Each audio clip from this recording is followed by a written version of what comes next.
under your butt. Da-da-da. Oh, hello. Welcome to episode 157 of the Civil War Breakfast Club podcast. But more important, our 6th annual Civil War Halloween Spooktacular.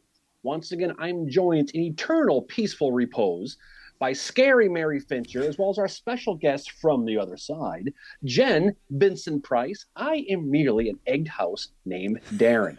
Be afraid, ghouls, be afraid. How we doing? Happy Halloween. An egged house. Happy Halloween.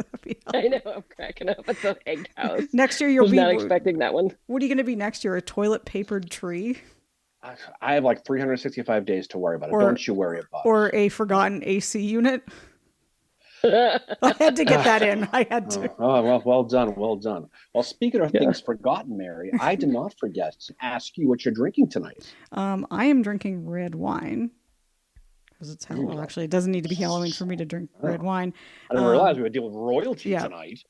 And I do have my skeleton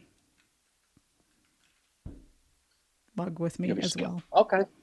Or skull, okay. or whatever. Skull. Right. I don't know. Jay Price, what about yourself? I am drinking a Goose Island 312 in my Antietam tumbler. And I also have a Taco Bell cup with body armor in it. Because I'm still trying to replenish fluids from Sunday. Yeah. So congratulations. All right. Yeah. And what are you drinking, Darren? Thank you, Mary. Thank you so much for asking. I appreciate it. I am drinking Yingling because why not? And I'm drinking it out of my orange skeleton mug as well, which kind of looks like you a little bit as I hold it up right there. And that's what I'm drinking. So off we go. And it's crazy, but this is already our 6th annual Civil War Halloween episode. And as we say every year, you don't have to believe in ghosts or goblins, the New York Jets, or any other eternally cursed things, to appreciate a good fun ghost. Although the Bears, to appreciate a really good fun ghost story around Halloween. We do this every year, and as we do every year, we bring in our paranormal investigator friend and recent winner of the Chicago Marathon, Mary, according to her, runner. Jen Price, to tell us some spooky stories yet again. How we doing, Jen? What's new? Good. Just to clarify, runner of the marathon, not winner, but runner. Yeah. Well, It's my fault because I skipped the Malort shots that they had at like mile 10 or 12, somewhere in there. I was like, I'm not doing it. Because my stomach, no. I don't blame you. Anyway, well, that's good. It's good that you did it. So why don't we get started here? And I think, what we do in this every time is we each tell a couple of ghost stories, some fun stories around this Halloween season. And Jen, since you are our guest, why don't you open this coffin and get us started? Okay. This summer I went to Chancellorsville and Fredericksburg, that whole area. So my first stories are from Fredericksburg, and my second set is from Chancellorsville. Cool. So I'm going to start with Fredericksburg. It says, the day they say the sunken road at Fredericksburg never truly grew quiet after December 1862. When the battle came, the Confederates lined the old stone wall and waited as Union soldiers marched straight into the storm. Volley after volley tore through the blue ranks until the earth itself seemed to drink the blood of the fallen. By nightfall, the lane was choked with bodies, and the cries of the wounded echoed against the frozen ground. For days, no one dared to move among the dead. The winter wind carried the stench of powder and decay, and even the crows kept their distance. Locals later whispered that the road was cursed, that on cold nights a mist rises from the fields, and you can hear the tramp of ghostly boots, the click of phantom rifles being loaded, and the low murmur of men still waiting for orders that never came. Some claim to have seen pale figures along the wall, faces half hidden in the smoke, reliving the moment when life and death were only a heartbeat apart. So I have 2 stories from Fredericksburg. The first one comes from a visitor who walked the sunken road one evening just before the battlefield was closing. The park was nearly empty, and the last light was fading behind Marie's Heights. They said it was quiet, that heavy, still kind of quiet that settles in just before nightfall. No traffic, no voices, just the sound of their footsteps on gravel. And then they heard it. A single shout, faint but sharp, like a command barked from somewhere up the hill, followed by what sounded like dozens of boots moving in rhythm.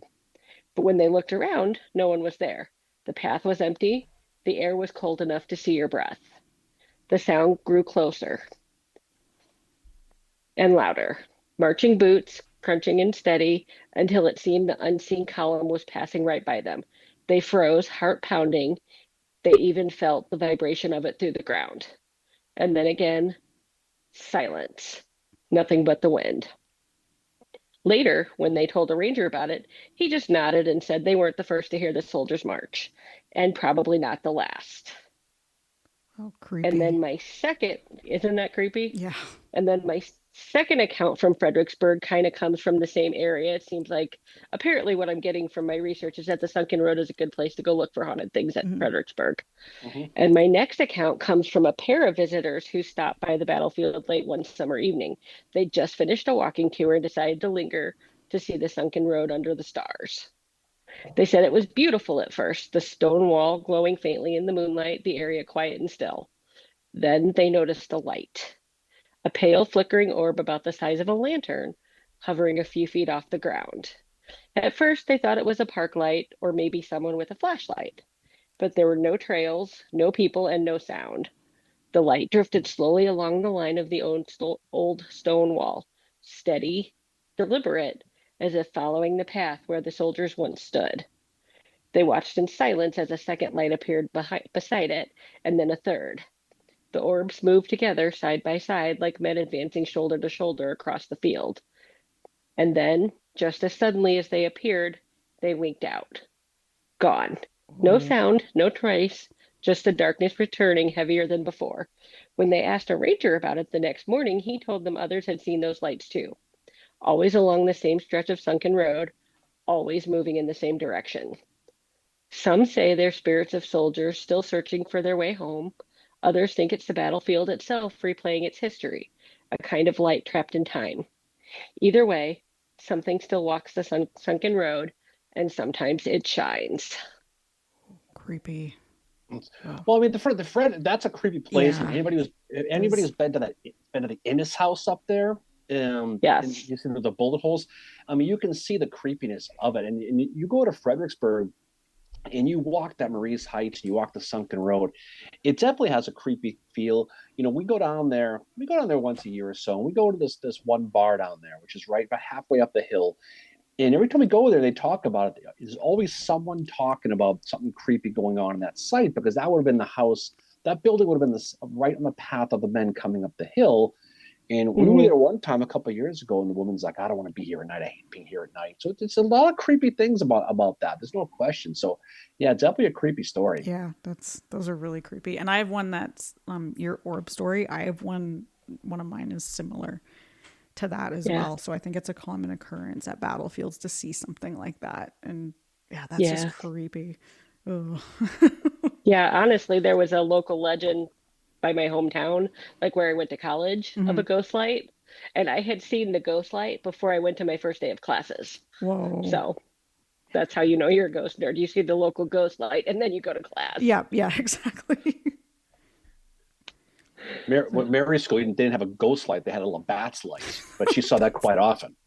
The flashing Anyway, Labatt's light. yeah, pretty Yeah. was. Anyway, so speaking of scary, what's your story, Mary? Okay, so mine is I'm gonna divert away from like the usual ghost story, and I'm actually gonna talk about some instances of EVP, also known as electronic voice phenomena. So when I was researching this, I was using one of Mark Nesbitt's books. He's a local guy here in Gettysburg. Used to be a park ranger. He now does ghost tours, which they're really good. They have a lot of history in them, but they're spooky as well. So anyway, this book is called Civil War Ghost Trails, and he has a section in it just a little bit about EVP. And I kind of went down a rabbit hole with it, like you do, like we all us Civil War nerds do. We go down rabbit holes. And so EVP is electronic voice phenomena.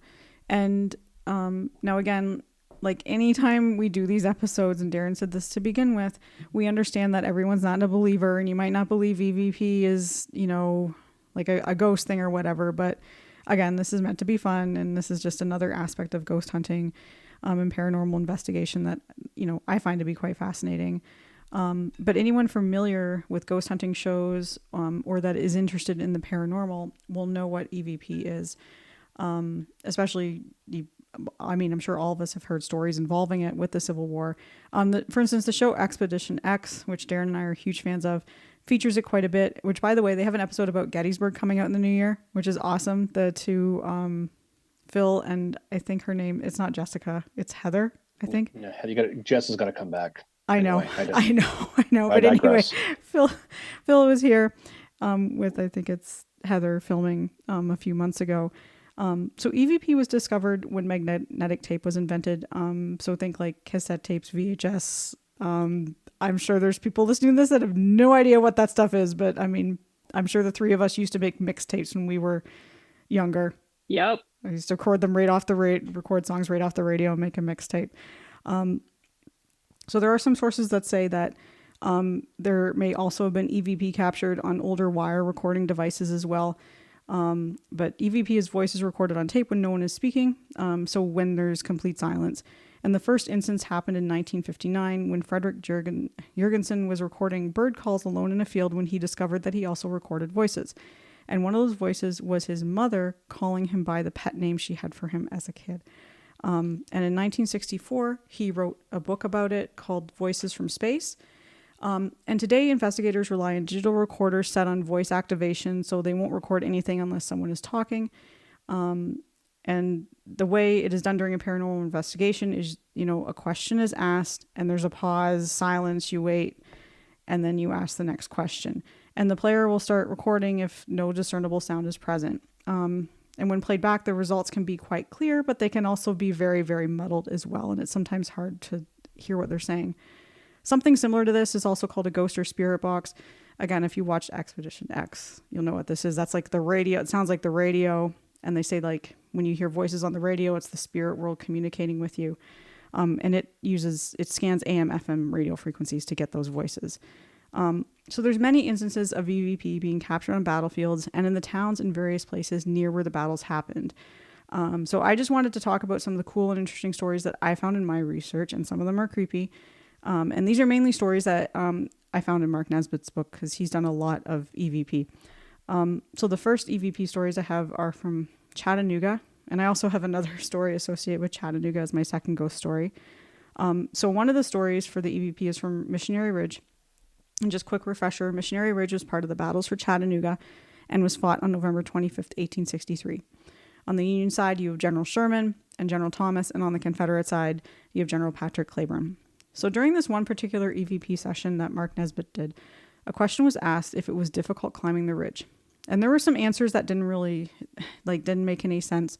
But then there was also a clink of metal, so perhaps like a rifle being loaded. And this is another thing I found in my research, is that hearing the clinking of metal, like just that, the rifle being loaded, is something common that happens in these EVP recordings that are taken on battlefields.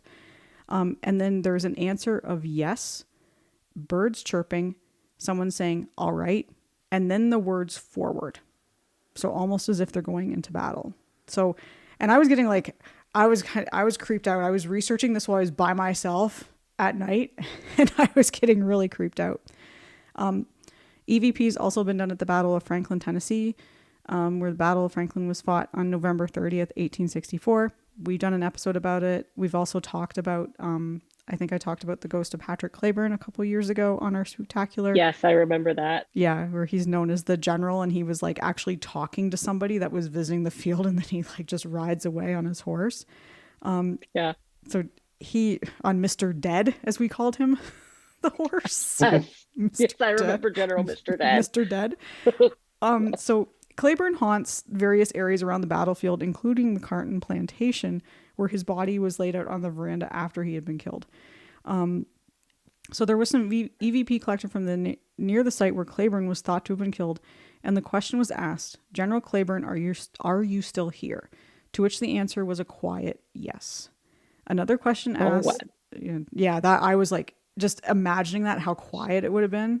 It's like, yeah, I got chills on that one. But anyway, sorry, I didn't mean to interrupt. Oh, no worries at all. And then another question was asked, General Cleburne, do you regret fighting for the Confederacy? And there was a 2 or 3 syllable answer that sounded like blank ever. And Mark Nesbitt speculates that it might have been him saying never, which I found interesting. I was like, oh, okay. And then in another recording, the person said, "God bless you and your men, General Claiborne." And the answer is a woman or child's voice saying, "Let's do this for him." Which, like, I was like, creepy. So another place that there's been EVP is Andersonville, which Darren and I visited in 2023, and it's a must visit for anybody who studies the Civil War. It is a very humbling place. It will likely change you when you visit it. It's also creepy, but it's just very, like, you go there and it's just, like I said, it's humbling. It's very sobering to be there. And Andersonville was only open for 14 months, and 13,000 men died there during that time. And again, there's been EVP captured there. And the question was asked, "What do you think of this place, Andersonville?" And the answer was, "Life breeds in hell." Oh, wow. Yeah, I was like, whoa. And then Accurate, but wow. Yeah, like power, like just the other question was asked to a specific soldier. George from New York, were you captured at Gettysburg? And the answer was, "Hell no," and then died Milwaukee. Oh. So obviously Sounds like the Cubs. Yeah. Died Milwaukee. Anyway, I'm sorry. Continue. No, that was good. Tough, but as a Cubs fan, I have to say tough but fair. Died Milwaukee. The ghost is predicting the future. And at Manassas, there have been EVP recordings. Question was asked, "Men of the 63rd, can you talk to me?" And then things went silent, and a quiet voice said, "He can hear us." Oh. Like, that's cool. And then, not surprisingly, there has been EVP captured at Gettysburg, but because we talk about it, it gets talked about a lot, so I didn't want to talk about it too much. But there is a particular instance where at the Farnsworth House, there has been a voice captured of a woman angrily saying during a ghost tour, "How dare you?" And apparently, this woman wasn't she the one that supposedly lived in the house and she didn't like the Confederate sharpshooters? That's the story. Who knows? But again, that's the story. So she gets angry when people, and she's like, I guess it would be like a residual haunting. She didn't like the Confederates going up into her It'd be more attic. probably an intelligent haunting if it's responding to. Oh yeah, I guess yeah, intelligent. Yeah, how Yeah. dare you? Which is creepy. But I wanted to talk about EVP because it's something that really, really interests me when it comes to the paranormal. And I just found these stories, and there's many, many others out there about EVP being captured at battlefields, and whether or not you believe in it, it's still an interesting side of the history, and to hear some of the answers that come back. To hear like at Franklin, and you ask if Patrick Claiborne's there, and there's this very quiet yes.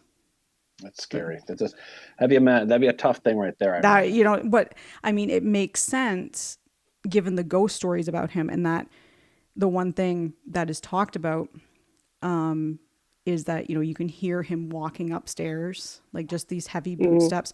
And apparently there was another story I read about him where he is standing on the porch with his head down and his hands are like kind of over the porch, and it looks like he's thinking about something, but they just call him the General, and he's in a big gray coat, tall guy. But yeah, it's just the EVP stuff is really, I find it very, very fascinating part of paranormal investigation. So that's my first story. Me too. It's really interesting. Well, that's cool. Okay. Well, my first story takes us to the small village of Sharpsburg, Maryland, Mary. We're on September 17th of 1862. It saw an unprecedented display of death and destruction, what would become the bloodiest single day in American history. Of course, this is the Battle of Antietam. Now, history about the battle: over a 12-hour period, there were 23,110 casualties that occurred, which breaks down to 32 casualties per minute when you spread it over the 12 hours they fought. It was fought in cornfields, woodlots, bridges throughout Sharpsburg, Maryland. Entire units were wiped out. First Texas lost an astounding 82% of their men. The 12th Mass lost 67% of their men. But when it was over, neither Union General George McClellan nor Robert E. Lee could claim a decisive victory. Dead and dying soldiers littered the battlefield, and some bodies were placed in burial trenches, but in many cases were buried where they fell and whose graves had been lost to time. And with all that violent death in such a short amount of time, it's been said that many of those souls who lost their lives on that day have never left and remain on the Antietam battlefield. Now, stories can be found throughout the battlefield, from the famous Sunken Road, where also known as Bloody Lane, where a group of schoolboys were visiting and they stood near the Irish Brigade monument, and they reported hearing the sound of distant chanting, which they thought was Christmas music. Then they realized they weren't singing Fa La La, they were singing Fa A Bala. And then they suddenly stopped, and the noise stopped. Was this the sound of the Irish Brigade years later? Who knows? Or the Rohrbach Bridge, which is known today as the Burnside Bridge, where strange lights have been seen at night, and the subtle smell of gunpowder has been all over the battlefield, where Ambrose Wright's Ninth Corps fought to the death at the bridge, was Robert Toombs' 500 Georgians. The Dunker Church, the meeting house that was built in 1852 by the pacifist German Baptist Brethren, was the epicenter to suffering and death, which later became a field hospital. That former bullet-ridden white building, now rebuilt to resemble the original form, has been the site of strange lights and an overwhelming feeling of negative energy to visit it. But the story I want to talk about is the Pry House. The Pry House was built in 1844 by brothers Philip and Samuel Pry, who inherited the land from their father's farm on the east bank of Antietam Creek. The Pry House was taken over in September of 1862 by the Union Army as a staging area for the upcoming battle. When the battle began on the morning of September 17th, Philip remained in his house while his wife and children, they took the Army ambulance to the town of Keedysville. The Pry House became the headquarters of Union Commander George McClellan, who moved the family's best furniture to the front yard so they could sit and watch the battle. The Pry House That's was a McClellan thing. Oh yeah, absolutely. Could you imagine? Just let's take this stuff outside. So someone get the ornament, you know. But the Pry House was also the headquarters of Dr. Jonathan Letterman, the medical director of the Army of the Potomac, who remained in the house throughout the battle, and from there dispatched Army ambulances to transport the wounded around the battlefield. So, like every property in Sharpsburg, the Pry House was used as a field hospital, using the property's barn as a hospital for 1,500 enlisted men. And the house itself would house two Union officers. The first was General Joseph Hooker, who was hit in the foot. The other was General Israel Richardson, who suffered a much more serious injury when he had some shell fragments enter his side. Richardson was placed in the second floor bedroom. This is the bedroom of the owners, Philip and his wife, Elizabeth Pry. President Lincoln visited him on this battlefield when they came as well. Richardson's wife, Fanny Traver, heard of her husband's injury. She traveled to Sharpsburg, but with her sister to tend to her husband. Now, General McClellan spent the next 6 or so weeks in that second floor bedroom, but on November 3rd of 1862, Richardson would succumb to his wound and die in the bed of the Pry House. He'll be one of 6 total generals on both sides who lost their lives due to the Battle of Antietam. Now, years after the battle, strange sightings began to be reported at the Pry House, which is now part of the Antietam National Battlefield. In 1976, an electric fire broke out and burnt much of the Pry House, and most of the building's interior was heavily damaged. When the building was on fire, firemen, as they tend to do, they came to put out the fire. A fireman happened to look out the second floor window and noticed a woman wearing Victorian era clothes staring out at him from it. Now, of course, he's thinking someone was trapped inside the house, so he raced inside. And when he got to that second floor bedroom where he saw the woman, he noticed the second floor had already collapsed. So it was impossible for anybody to be in that window. So the fireman confirmed, there was nobody inside the house at all, but it left him shaken and confused. The next year, 1977, the National Park Service rebuilt the Pry House, but that didn't stop the strange happenings from occurring on the property. When a worker arrived during its rebuild, he claimed he also saw that woman in the Civil War era clothes standing in that same second floor window that the fireman saw her in. So similar, he was curious, so he went inside to see who was inside the house. And again, he was startled to see that the second floor had not been rebuilt yet. So it was impossible for a woman to be floating in that spot looking out the window. Later, when the Pry House did finally reopen to visitors, a visitor to the house saw that woman in the Civil War clothes walking down the stairs. And when she asked the staff about this reenactor, she was told that no reenactors were in the house that day and no one else saw this woman. So she was kind of shook as well. Many believe the woman that has been seen at the Pry House is the spirit of Israel Richardson's wife, Fanny Traver, who still stands in that second floor of the home, tending to her dying husband and still walking the hallways of the Pry House as if bound to the site of her husband's death. Today, a visit to the Pry House still gives its visitors a feeling of sadness and a loss of the and a loss on the site of incalculable death and suffering. So, according to Joshua Chamberlain, that quote, on great fields something stays, bodies disappear, but spirits linger. He may not have been talking about Antietam directly, but thanks to that day in September of 1862, it certainly does rank up there with the greatest of them all, and the spirits may remain there to tell their stories around the Antietam battlefield. Wow. That's a cool Wow. story. Yeah, It is a that's cool story. Yeah. it's an obviously Antietam is near and dear to my heart, but it's there's a lot of very interesting stories. If you believe that spirits are created by violent or sudden death, unexpected death, I can't think of anywhere more than Antietam. Yeah. And I'm sure Yeah. McClellan haunts it while sitting on the ottoman outside. Probably with his feet up, Yeah. probably. That would be That's probably why he didn't go to heavy. He just doesn't want. He's no rush to get there. He's just sitting there, sitting on the ottoman with his sunglasses on. probably with his glasses. Yeah. Anyway, so Yeah. what's next for you, Jen? Next, we are going to Chancellorsville. But real quick, I have a quick funny story that Antietam historians and anyone else who's listening to this will appreciate, given the story Darren just told. I have a friend that lives in Sharpsburg, and one of the local stories is that Mrs. Pry and Mrs. Richardson did not get along very well. And after her husband's death, Mrs. Richardson told people that her husband died more as a result of Mrs. Pry's cooking. Oh, that's a So, burn. yeah, yeah. I don't know if I assume he died from his battle wounds, but that story always kind of makes Well, me laugh. I know the Oh, feeling. In this house, we pray afterwards, but that's a different story. So, Oh my gosh. so But anyway, that's a good one. back to on to Chancellorsville.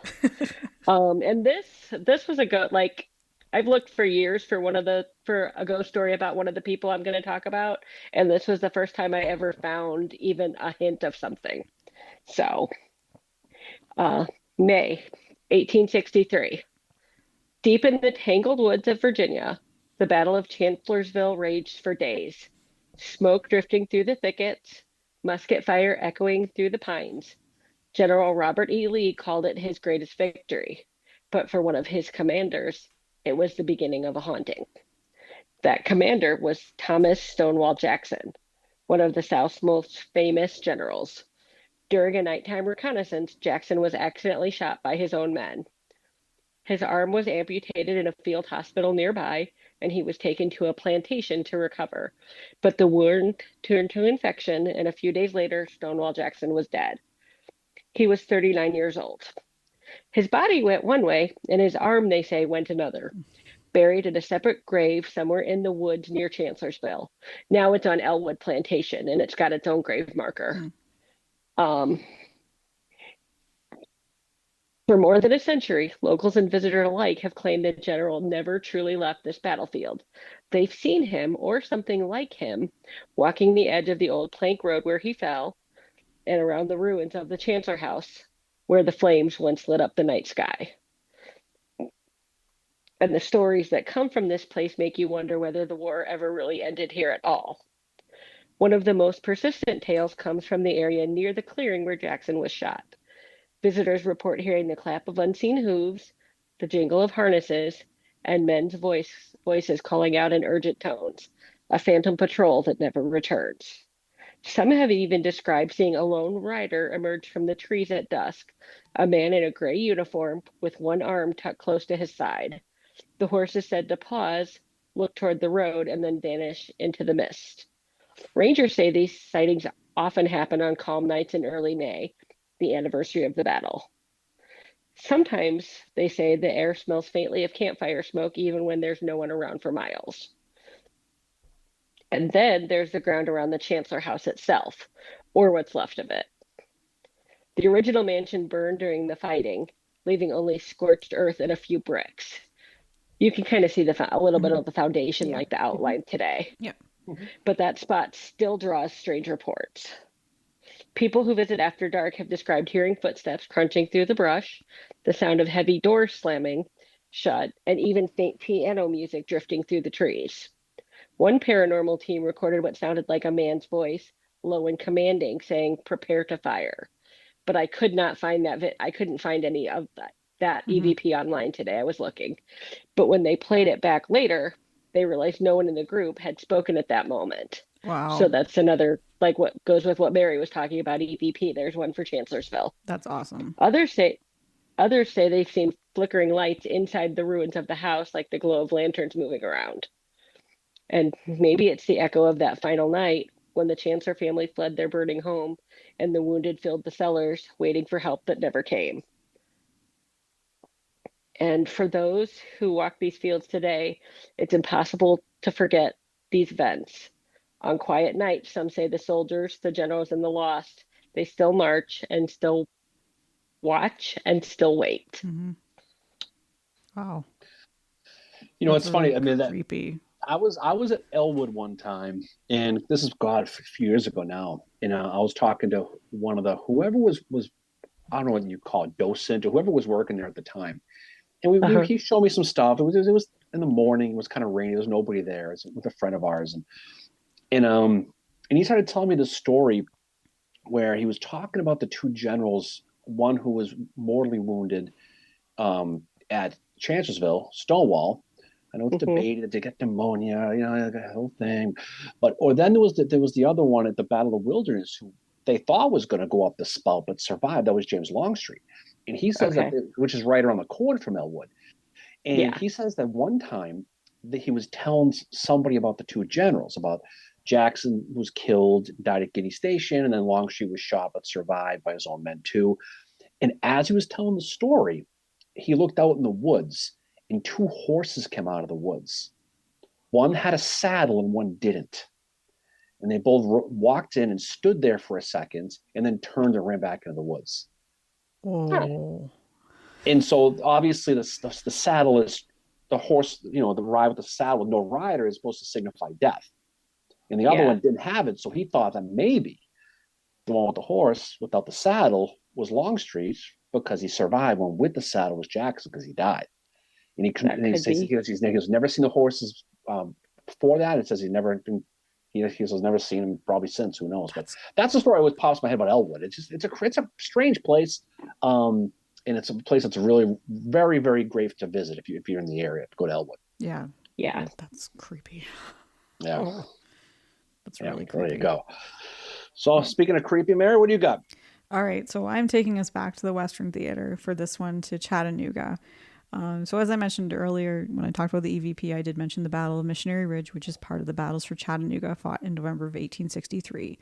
The battles for Chattanooga also include two other battles. One is the Battle of Lookout Mountain, and the other is the Battle of Ringgold Gap. And the end result is that General Braxton Bragg and his Army of Tennessee are driven from Chattanooga and into Georgia. And I believe his army retreats to near Dalton after this happens.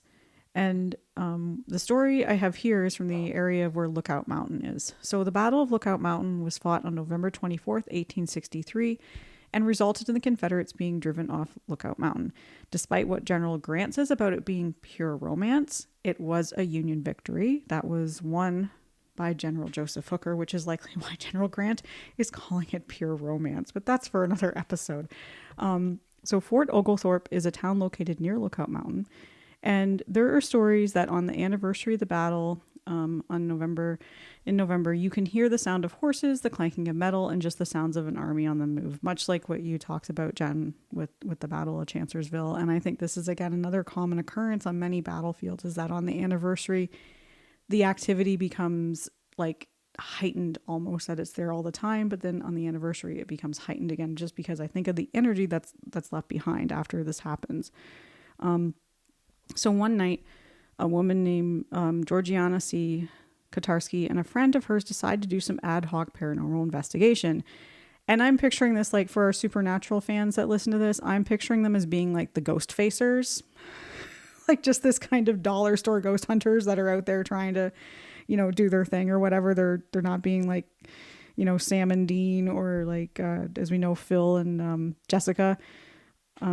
So they are in her yard, this Georgiana's yard, and all of a sudden, from a grove of oak trees, a white orb emerges.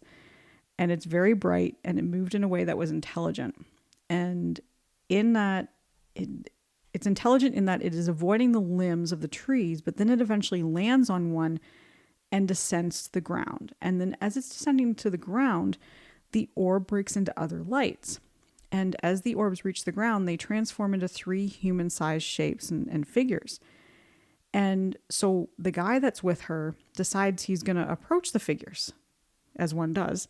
And he's realizing as he's walking towards them that they're young Union soldiers. And 2 of them are carrying another soldier who has this huge wound in his stomach. And the soldiers are staring at him. He's staring back. And he's convinced that that these guys can see him. And so the man tells them that they're dead and they need to go back into the light. And the forms went back to being orbs and went back into the trees. Oh, wow. Yeah, I was I'm like, so these people decide to do this ghost investigation on the eve of on the night of that battle anniversary, and this is what happens to them. I was creeped out by that story. For sure. Yeah, and there's also a road that is like, it's a gap through the mountain, and it's very near where the Battle of Lookout Mountain takes place. And this road was also used during the Battle of Chickamauga during the retreat back to Chattanooga. Now, keep in mind, this retreat that happens on September 20th, 1863 is, I don't want to say it's disorganized, but it's a retreat. Like, they're running back to Chattanooga. And during this, there's a small group of Union soldiers that gets separated from the rest. And they're lost, and they started to walk along the east side of Lookout Mountain. And they run into enemy troops, and they run into locals that aren't particularly friendly towards them. And the men are seen by a few locals, like, they seem to keep circling back to the same area, so they're definitely lost. And then they finally are headed in a southern direction towards what is very nasty terrain with steep drop-offs, sinkholes, and caverns. There were well-worn paths in the area, but the soldiers never found them.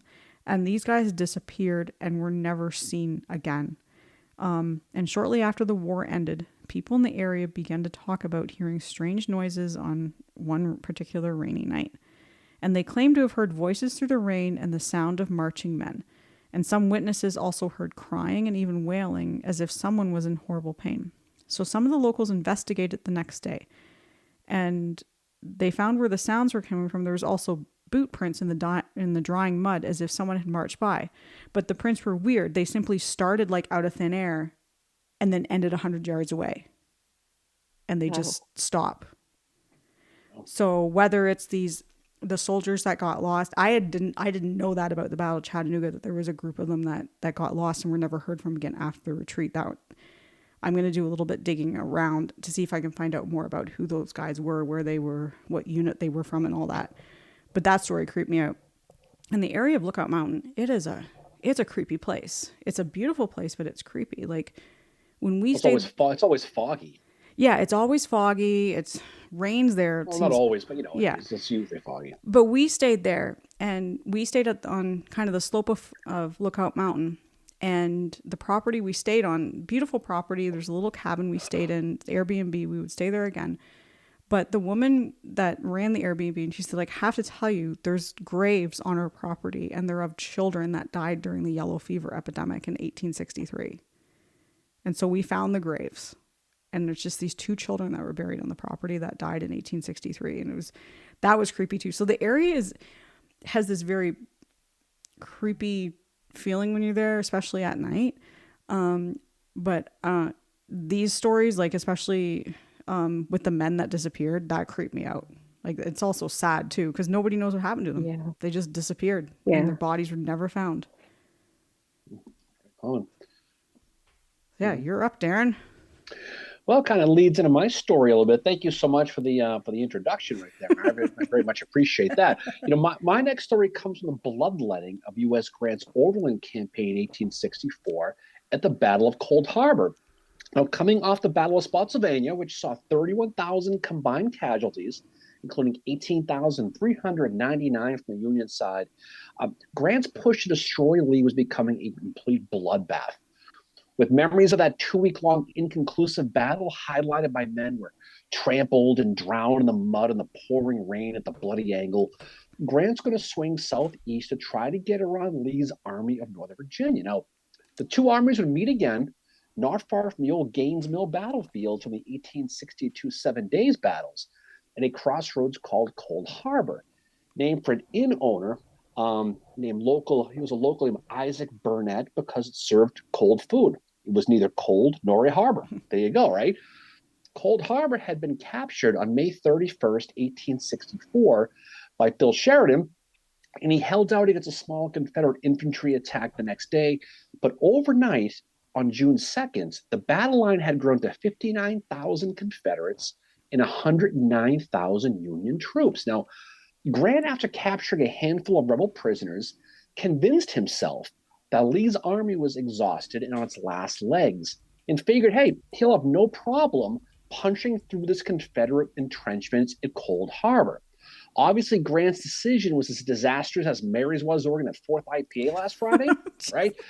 Because to break the rebel line, he had to break and attack an entrenched enemy, with many of the Federal troops being green from heavy artillery units, the men called paper collar units, due to their lack of experience. Now, before their assault, many of the Union men wrote their names on pieces of paper and put them on their bodies, so their identities would be known after they were killed. So when dawn came on June 3rd of 64, the Union men attacked the breastworks, and reportedly over 7,000 men total fell in just 20 minutes. Now, total casualties for the Union was about 13,000, and the Confederates around 45, 4,600, depending on who you read. And the battle stretched out all the way until June 12th, when Grant finally had enough, and he moved his army southwest across the James to threaten Petersburg. But Grant would famously say of all the attacks he ordered in the war, the one at Cold Harbor was the one he regretted the most. With so much instant death and so much pain and emotion experienced, it's no surprise that the battlefield at Cold Harbor is one of the more haunted battlefields throughout the entire Civil War. But many of the men had made those efforts to put their names on their bodies, like we said, to prevent burials in unknown, which was their greatest fear. Burial parties after the battle were not as diligent as they hoped.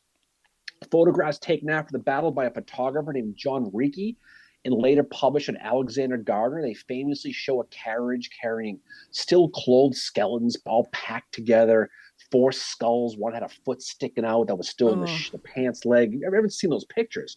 But suffice it to say, they didn't seem to be looking for names and papers on them, and they were throwing them into these entrenchments. In 1869, visitors to the battlefield saw partially exposed skeletons emerging from the earth, as if the dead men hoped to be buried with their names. They didn't get their last wish. For that reason, it's possible that many of the dead of Cold Harbor are still there, trying to make sense of what happened to them. Now, like many battlefields, visitors to Cold Harbor come and they walk the grounds. Reenactors, they wear the Civil War uniforms on their visits, as a way to honor their side of the battle. We see every battlefield does that. Many have reported spots of extreme cold on the battlefield, despite it being in the dead of summer. Hazy forms of soldiers in the distance running for cover behind long gone entrenchments have been seen, as well as distant cries and groans begging for help from over a century and a half ago. In a book named L.B. Taylor, he wrote a book called Civil War Ghosts of Virginia. Taylor describes one event where a reenactor visited the battlefield. He felt a pair of clammy, unseen hands. Actually, it was a woman running up her leg. She sat up immediately and looked to find a bearded face of a phantom Union soldier staring at her, who disappeared seconds later. Her and her husband later were awakened, and apparently they didn't leave, they stayed. They were awakened in their tent by the sounds of distant drums, musketry, and the sound of a large human body being dragged through the woods nearby as if it was being buried. What is a very common appearance of Cold Harbor are odd mists that suddenly appear and disappear in the battlefield. A local couple, William and Crystal Sykes, they reported the strange colored mist as well as their overall experience to a newspaper called the Mechanicsville Local in 2011. They had just left their car and they walked down a path when they heard what sounded to them like a cannon discharging. Since there was no reenactment taking place that day, they were confused. William wanted to have his picture taken near a trench, pretending to be a sharpshooter. And as he aimed his rifle, he felt a presence standing behind him. As soon as his wife took the picture, the camera was smacked out of her hands onto the ground and broke as it hit a rock on the ground. Oh. It was this moment when they saw this strange fog that was accompanied by an overwhelming feeling of sadness. As the mist began to drift towards the couple, they decided, time to go. And they left the battlefields immediately, as if that wasn't enough already. But stories like these are plentiful in most of these battlefields. But a place like Cold Harbor, the site of quick and intense death, again, like Antietam, it's not a surprise that this battlefield isn't too quick to give up her dead, no matter how much the men want to leave and move on themselves. That's creepy. That's really creepy. And that's those battlefields like that, absolutely. Yeah, that's that's and we visited Cold Harbor, and I mean, unfortunately, unlike nearby Gaines Mill, a lot of it's not really there anymore. Yeah, but you can still see the breastworks, and like we say all the time, they're real and they're spectacular, right? And you can watch the steps of those Union men. But when you study the Battle of Cold Harbor, you're talking about ground zero of Civil War combat, and you can feel it while you're there. Yeah, it's. Have you been there before, Jen? Yeah, I went for the first time in July when we were out that way. It's creepy there. And when you see it was one that we hadn't seen, but we wanted to go, so we did. Yeah, it's a beautiful battlefield. There's a lot of cool areas like that. The Overland Campaign, Spotsylvania is great. So many of these are good battlefields. You can go. The 7 days are really, really nice. You can go visit those. A lot of those battlefields are still, you can still sort of see. Gaines Mill is pristine. If you've been, it's maybe a couple hundred yards away from Chancellorsville. It's really, really close. So it's a great place to go see as well. Mm-hmm. Okay. Yeah. I do like that you mentioned Chamberlain's quote, and I know we've mentioned it a few times on this podcast, including on the Spooktacular before, but just his in great deeds something abides, on great fields something stays, forms change and pass, bodies disappear but spirits linger, to consecrate ground for the vision place of souls. Yeah. It's a Civil War plays they're very they're emotional, they're powerful, and like we said at the beginning of this, we do this to have fun. We tell these campfire stories, tell these ghost stories. Take them for as serious or as not serious as you want. It's the Halloween season, so we're gonna have a lot of fun telling these stories, and so we like to do this. And this is a tradition. Next year will be the 7th. Yep, it'll be year number 7. I'm already getting itchy. 7 years. There you go. Right. Well, I think too, ghost stories have been around. We talked about it in one of the early ones, like for centuries, for hundreds and hundreds of years.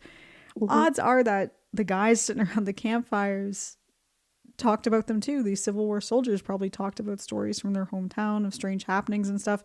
And we even talked about, and I think it was our first episode, where Chamberlain apparently saw George Washington. Yeah, I was going to mention that. Yeah. Yeah, and people could have their own opinions of the ghost tours and these in Gettysburg and other places, but it's entertainment. It's fun. It's fun. Yeah. So what's coming up for us next, Mary? What's new for us? So we are going to be recording an episode about St. Albans next. St. Albans Raid, taking it back to give it a bit of a Canadian connection, and then we have to sit down at the old Breakfast Club headquarters and come up with some more episodes. Sweet. But yeah, so before we depart. I don't know why that's a creepy word, but any final words from you, Jay Price? You've joined us now. This has been your 6th time. No, I always look forward to this. It's fun. Um, and since Darren mentioned Chicago, I will mention, I'll throw out there that in about 3 weeks, I'm doing another marathon this year down Yay. in Indianapolis. Awesome. So, yeah, so Crazy. You more are running. crazy. That's awesome. Yeah. Oh, well, you be So, take care of yourself. Otherwise, you'd be telling your ghost story for the seventh annual. You'll be a floating head in a jar next year when we do this. Oh my yeah, gosh. yeah, You know, It's just like you're the ghost with well, no legs. that's true. yeah, That's true. yeah, That's true. that would add to the spooky, right? Oh gosh. That would definitely just give him a spook down here at the old Zoom headquarters. Yeah, Floating head in a yeah, jar. Oh. yeah. My other thought is that I really need to start reading some of Mark Nesbitt's books. Hmm. So, yeah. They're Yeah, they're entertaining. They're fun. they're really good, and he's visited all these battlefields. Like his Hmm. wife goes with him. He's got friends who are Yeah, and they do the dowsing rods as well. I've heard of those. Yeah, and they sometimes do them on Expedition X as well. I've seen them do them on there and Yeah, stuff. yeah. But and he talks obviously about the history too. Like his books are also a great way to learn, like get a little bit of a general overview of the battle. But he talks like he's got like examples of EVP and just like local stories as well. So he's Hmm. going and collecting those local stories. So they are really like I highly encourage anybody to check them out. There, even if you're not into the ghosts, check them out because he's a great writer. And he obviously Yeah, knows his history being a park ranger or former park ranger. yeah. Definitely. And I think we say this every year, but part of the fun of doing this is you investigate the history behind some of these places that you wouldn't have found otherwise if you weren't looking for specifically ghost stories. Exactly. I completely Well, agree with most that. most of the ghost stories are based in some historical fact. But again, if it makes someone go to the Pry House to go visit them, that's cool. If it makes somebody go to Cold Harbor or any of this stuff, it's worth it. I mean, because Hmm. for whatever history you go, as long as you go for some kind of history, that's the big deal. Yep. Yeah. Completely agree. Yeah. Any final words from you, Darren? Actually, yes, as we jump off into this dark night, let us remember the wise words of Edgar Allan Poe when he said, and I quote, once upon a midnight dreary, while Mary pondered, weak and weary, over many a pint and curious volume of her forgotten beer, while she nodded, nearly napping, suddenly came a tapping. 'Tis some visitor, she muttered, tapping at my chamber door. Pay your beer tab, quoth the bartender, and come back here nevermore. Oh, Jesus. Happy Halloween! Oh, my gosh. Everybody have a happy Halloween. We'll talk to you all literally on the other side. Thank you again, too, to Jen Price for joining us for this, as always. And to our listeners, thank you for everything. And we will see you all next time. Boo!